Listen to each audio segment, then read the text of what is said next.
हाँ जी ते अस्सलाम वालेकुम एवरीवन भाईजान की हाल है। होर सुनाओ, तबीयत सेहत ठीक है? उम्मीद करना तुसी सारे ठीक हो। सो मैं जरा मोहम्मद आबद ते तुसी वेखदे पियो मेरा यूट्यूब चैनल लाडा बलोच। ते जिहड़े भाइयों ने हाले तक मेरा यूट्यूब चैनल नू सब्सक्राइब नहीं किया, उन्होंने भाइयों को रिक्वेस्ट है कि जल्दी जल्दी मेरे यूट्यूब चैनल नू सब्सक्राइब भी कर लें, वीडियो नू लाइक भी कर दें, अच्छे अच्छे कमेंट्स। मैं तुहानू अपना इलाका विजिट करवाना कि किस तरह का मेरा इलाका है। तुहानू मेरे पिछली साइड ते जिहड़े पौधे नज़र आ रहे हैं, ये अमरूदां दे ने जनाब। अमरूदां दा बाग है, आ वेखो जनाब, ये सारा अमरूदां दा बाग है। तो वो अगे सामने नहर नज़र आ रही है, जिहड़े बहुत ज़्यादा दरखत नज़र आ रहे हैं, ये नहर है। तो यह अमरूदां दा बाग है। तो मेरे कोल इत्थे अमरूदां दे बाग बहुत ही ज़्यादा ने। इस साइड ते भी बाग खलोता है अमरूदां दा। ये जनाब मेरा अपना बाग है। तो ये ज़मीनां भी मेरियां ने, आलियां परली साइड आलियां ज़मीनां मेरियां ने। तो मेरे को जनाब इत्थे हर तरह के पौधे लगे हुए हैं, बूटे लगे हुए हैं, फ्रूट भी लगे हुए हैं। अमरूद तुसीं वेख लेने, तो केले दे भी मतलब इत्थे पौधे हैं, केले का फ्रूट भी है साडे कोल। तुहानू केले का बूटा भी विखाना, उत्ते लगे हुए भी तुहानू विखाना। एक मिनट, आ देखो, है जनाब केला है। उत्ते केले लगे खलोते ने, देसी केला है, शहरां दा केला नहीं है। यह भी तुहानू नज़र आ रहा ना, माशाअल्लाह कितना प्यारा। ते यह भी उत्ते पिंडां दे विच नज़ारे हुंदे ने, शहरां च नज़ारे नहीं मिलते वेखण नूं।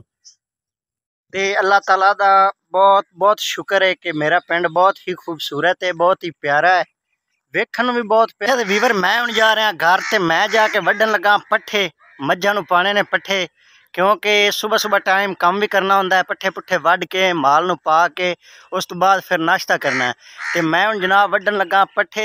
हाँ जी, तो तुहानू अज एक मैं अपने भाई नाल मिलाना। मेरा कज़न है, पहले 2 साल ओमान ही रह के आया, तो उस तो बाद हुण इत्थे आया घर दे विच। तो उन्होंने पता चलिया कि मतलब बाहर रह के मेहनत करनी की होंदी है, तो इत्थे मेहनत करनी की होंदी है।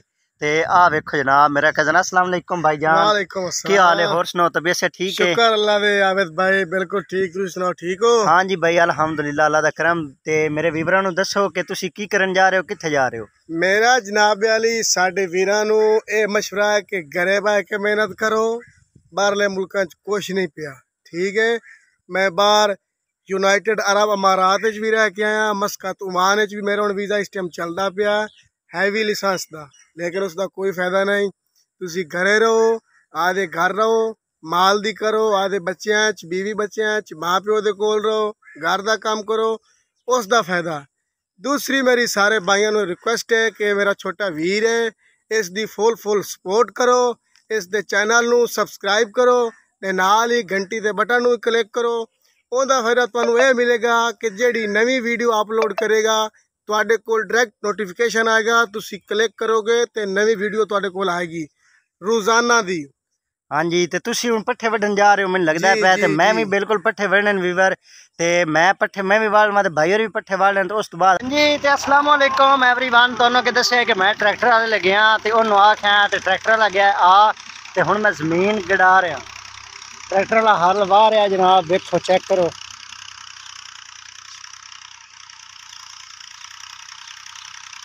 ते हुण मेरी सलाह है कि मैं आप वाहना चढ़ के उत्ते, ट्रैक्टर वाला जड़ा बहुत ही आस्ता आस्ता चला रहा है, तो मैं आप चला के वाहना।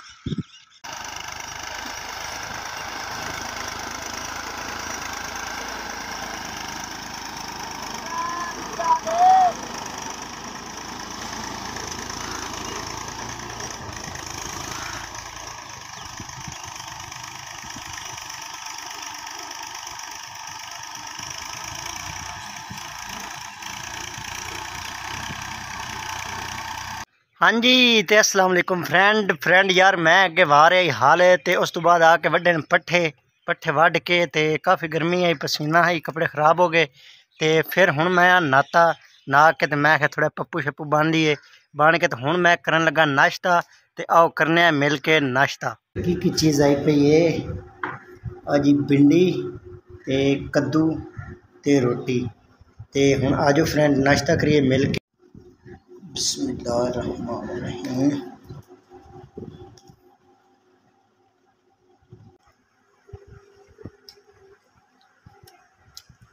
गुड।